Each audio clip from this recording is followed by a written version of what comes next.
ਤੂੰ ਇੱਕ ਚੁਟਕੀ ਮਾਰੀ ਉਂਗਲਾਂ ਦੀ, ਮੈਂ ਤੈਨੂੰ ਚੱਲ ਮਾਰੂੰਗਾ ਪੱਖੀਆਂ ਨਾਲ।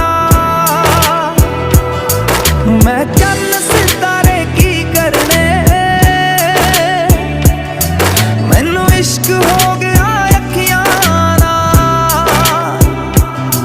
ਮੈਨੂੰ ਇਸ਼ਕ ਹੋ ਗਿਆ ਅੱਖੀਆਂ ਨਾਲ।